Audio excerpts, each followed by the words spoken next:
See it exclusively in movie.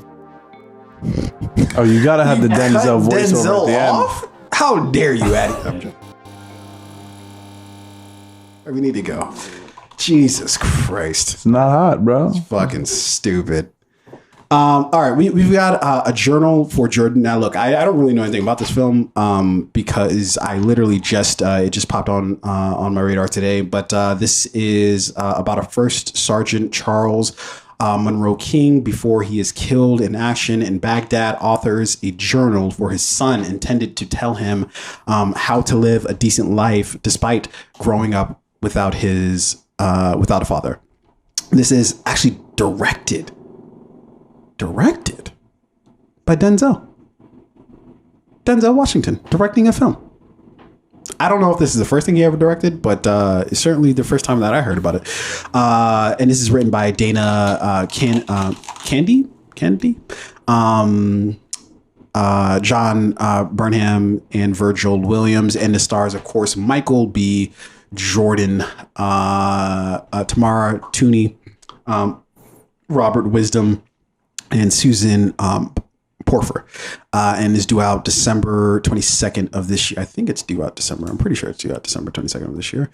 But yeah, that's the particulars about the film. Let's. Those are the particulars. Well, so the reason why I say that is because I was trying to verify that it was December, but the link that I had wasn't for IMDb. It was for the trailer because I fucked up. So I was trying to I think expected December 22nd, 2021. Okay, I was right. Okay. All right. Let's take a gander. A journal for Jordan.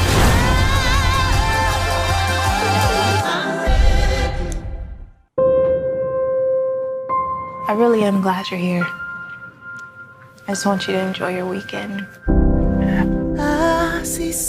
Why is it always a light-skinned chick that he's in the movie with? It's a little suspicious. You taste like oregano. It's like how Will Smith is always opposite of a Latino chick. You need to put all that away. I haven't had my coffee yet. Excuse me. Don't fail. This guy's fucking eating weights. Dear Jordan, Yeah, he's been getting jacked for every movie. just take one Definitely look at don't your say mother. Even his animated Marry movies. me. Jacked. Yes. He's just doing voiceovers.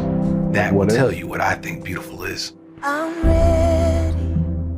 Your father wrote that. I'm ready. He wrote this whole thing just for you. Now I'm ready.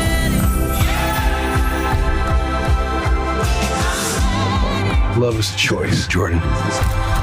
And real love means you have to sacrifice.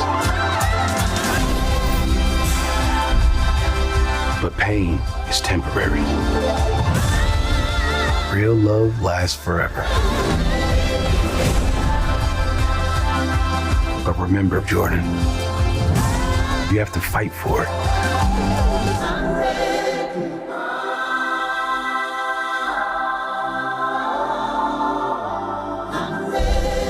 See it exclusively in movie. Oh, you gotta have the Denzel voiceover at the end. off? How dare you, Addy? I'm joking. Yeah, I don't know if he actually got it off. What are your thoughts? A journal for Jordan. Here's what I love about Michael B. Jordan. And I know I'm speaking about the actor and not the film, but Wait. Hot or not? who, Michael B. Jordan? Yeah. Hot. He's hot. He's hot. a good looking Why guy. is he hot? You see his chest? Wait. So the body. That's what you're saying is what makes him hot. I guess. I don't want to talk about his dick. I've never seen No, it. talk about his face. Does he wear makeup? Like, what is he? I don't know. He's hot. He's a good looking guy.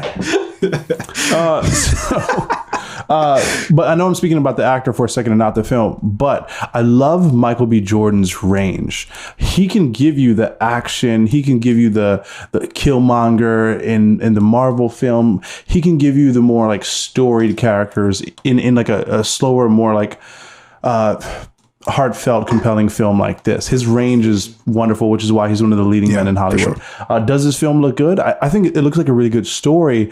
I'm not sure if Denzel said at the end, this is only in film or only in theaters. Thanks. Now, yeah, sorry. It's only in theaters. Yeah. I know why they had Denzel say it at the end, because you trust Denzel. For sure, yeah. Listen, if Denzel says it, you're not going to like hear the PA on the film be like, hey, only in theaters. You're gonna be like, I don't give a fuck. All right, cool. But you hear Denzel, you're like, oh, okay, maybe I got to go out to theaters and Yeah, watch if it this was shit. anybody else, I wouldn't. Yeah, I you can't trust it. I wouldn't Yeah. think twice. Yeah. But if Denzel said it, I'm like, you know what? I'll consider it. Maybe. Yeah. But I'm still leaning towards I'm not probably going to go see this in theaters. I look, and people may look back on these things because our audience isn't big but growing. But other people might look back on this like true, like, you know, cinephiles or whatever the fuck they call them, might look upon this and be like, yo, you're a piece of shit because I say the words, if it's not a major action movie, I don't need to see it in theaters. Yeah, right? like, People what? may look at me like I'm a piece of shit for saying that, but that's just the fucking hard truth. That's my truth. Okay. I don't know if that's anybody else's truth. That's my truth. If there's not fucking huge explosions that I need to see a big fucking IMAX screen for, why the fuck am I in the theaters? I got a fucking dope ass sound bar. I got a fucking giant 65-inch fucking TV at the crib. I'll be fine watching this at home. It's fine. This movie's great, and there's nothing wrong with that. This movie's great, like watching it on the couch, like with either your girl or maybe like your family, or like whatever. But this movie is a great home experience. Yeah. In theaters, don't need it, bro. Like I need something a little bit bigger.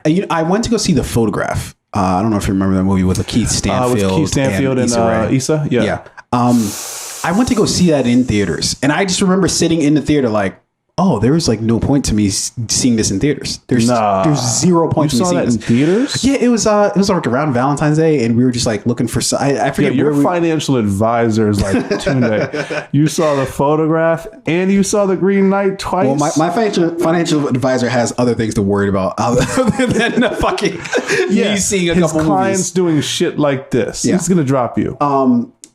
He's just gonna drop me because I go see The Photograph. If you're not worried about your financial future, then he can be. He can represent you. Fair enough. But I remember Check your email. I remember seeing that in theaters, thinking like, dang, I don't really need to see this in theaters because not only did the story not warrant it, but it was just like, it's not big enough. I don't need to, like, there's nothing I need to see on this screen that's like warrants me having to. Dune, I need to see that in theaters. I got to see that on my IMAX theaters, right? The biggest screen you have, I need to see that on. Fucking Michael B. Jordan reading a poem to his like son. I'll be all right. I think I can. And then, look, I'm not trying to dog movies. Like there'll be the occasional movie that's not an action movie that I'm like, okay, it'd be cool to see that in theaters, right? It's a new age, man. I don't need to go to a theater to see this. If this is out in theaters and we're just looking for something to do to get out real quick. Cool. Listen, I don't. What do you call them? The cinephiles or whatever. Yeah. You're not gonna guilt trip me into go seeing some like somber, lowly, quiet, sad story, heartfelt movie in theaters just because you're a film buff. No. If I'm gonna go to the theaters, I want to see the big shit. Well, so the argument would be, and Eddie, you can. This is the end of our review trailer for a journal for Jordan. It looks. Let me give you my quick thoughts about it before we wrap here. Look like a dope premise, but it looks like they're tugging on the heartstrings, and I always have a thing about people trying to like evoke emotion in like and that's stupid because all trailers try to evoke some sort of emotion, but when they try to go for this really sort of like your heart's supposed to be touched by this, you know, it's just like it's not. Like I know. I don't know that nigga. I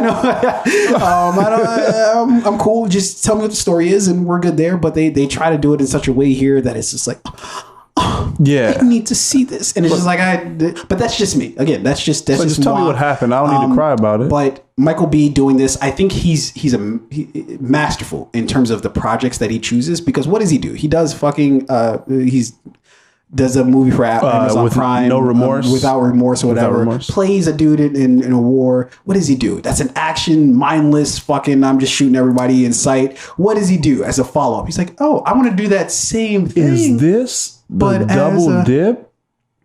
Double dip as a what? Did he? So he played in one movie where he's like a soldier who lost his wife and goes on this like mission to like avenge her death and blah blah blah. Yeah. Now he's playing a soldier. It looks like in this film he dies, but he leaves a journal to his son or something like that. Mm-hmm. damn, you just got to go from lot B to lot C. You don't even have to change your outfit. No, you're good. Or you're like, they just shot it during it. Yeah. They just, he would go do. they one were scene shooting and then at do the it same at the same time. Yeah. Wow. Who has a same damn time? Double Michael dip. Bay. Yeah, Okay. smart guy. But the reason why I bring that up is because he goes from doing. He doesn't want to be typecast. So what does he do? He does the same. He plays. He's a soldier. Sensitive though. Yeah. Sensitive. No shooting. No killing in this one. At least so far as we know. But we're gonna tone that down a bit. We're gonna go to the sensitive side with that. You put on the Barry White real quick. Let's slow this thing down real quick. Smart guy, this guy. When fucking Taj and them were talking smart guy, what they fucking meant was Michael B. Jordan. Yeah, he might be like the wing stop of actors. It's like you can get it. You can get the buffalo. You can get the Old Whatever Bay. you want. You Whatever can you get the wanna honey get. barbecue, regular barbecue. All flavors available. What you want? You want lemon pepper, garlic, aioli, whatever you want. Look, but that was our chop up about a journal for Jordan. But look, what I want to get Real at. quick today. Yeah. Because I cut Denzel off. Yeah, like it. Who does that? frustrating. Only a white guy does Yeah, that. Only a white dude cuts Yeah. Denzel off. He did direct Antoine Fisher, Fences, and The Great Debaters. I knew he did. I remember he did Fences. The Great Debaters is new to me. But I completely forgot about Antoine Fisher. I don't know why that completely. Fences fucked me up. I watched it on a flight. I remember I was crying. Balling like a little baby. Oh I haven't watched Fences yet, and I'm still like, shit, I don't know if I want to do this. It seems rough. That shit will have you balling. Phenomenal film. Yeah, it was originally a screenplay or a stage play that they converted to theatrical release. But anyways, so what I want to get at real quick.